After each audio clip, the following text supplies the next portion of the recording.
সাক্ষী রেখে আমি বলেছিলাম যে চাঁদাবাজদেরকে যেখানে পাবেন ওদের গাছের সাথে বেঁধে রাখবেন, আমাকে খবর দিবেন, এরপর যা ব্যবস্থা করা লাগে করবো।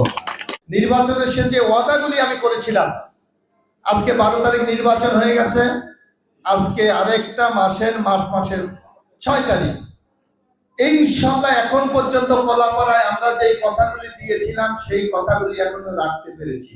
এর জন্য আমি মহান আল্লাহ তাআলার কাছে শুকরিয়া আদায় করছি। আপনারা জানেন যে নির্বাচনের পর বিজয়ী প্রার্থী এবং বিজিত প্রার্থীর মধ্যে অনেক সম্পর্ক তৈরি হয়, কিন্তু ইনশাআল্লাহ এখন পর্যন্ত কলাপাড়াতে কোনো সমস্যা তৈরি হয়নি।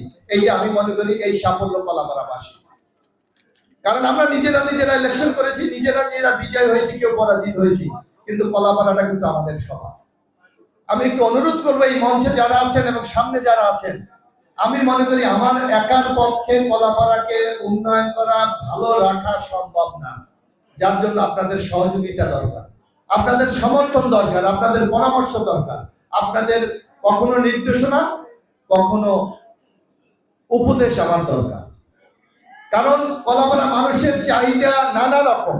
আপনারা জানেন বাংলাদেশে যে অর্থনৈতিক অবস্থা, এই সকল সংকট সমাধান করা একজন এমপির পক্ষে কোনোভাবেই সম্ভব না।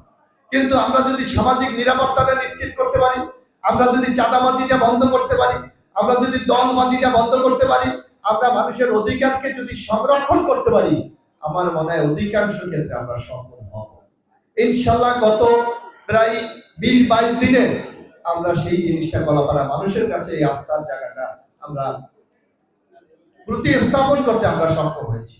যেমন এর আগে আমরা দেখেছিলাম যে কলাপাড়াতে এই সিজনে একটা বিরাট সমস্যা, কারণ জানেন আপনারা আমাদের অধিকাংশ মানুষ কৃষক, তারা তরমুজ উৎপাদন করে, কিন্তু আমরা এর আগে দেখেছিলাম তরমুজ উৎপাদন করতে হলে উৎপাদন করার সময় তাদের চাঁদা দিতে হয়, বিক্রি করার সময় চাঁদা দেওয়া হয়। এবার আমি আপনাদের সবার সাক্ষী রেখে আমি বলেছিলাম যে চাঁদাবাজদেরকে যেখানে পাবেন ওদের গাছের সাথে বেঁধে রাখবেন, আমাকে খবর দিবেন, এরপর যা ব্যবস্থা করা লাগে করবো।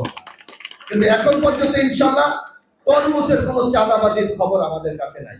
কারণ আমি কলাপাড়া রাঙ্গামালিতে দেখেছি মিনিমাম 100 কোটি টাকার উপরে তরমুজ বিক্রি হবে, 100 কোটি টাকার উপরে, এটা চিন্তা করা যায়। তো এই জিনিসগুলি যদি আমরা নিশ্চিত করতে পারি এবং যদি রাজনৈতিক হানাহানিটা আমরা বন্ধ করতে পারি, আমার মনে হয় একটা সুন্দর কলাপাড়া রাঙ্গামালি আমরা উপহার দিতে পারি।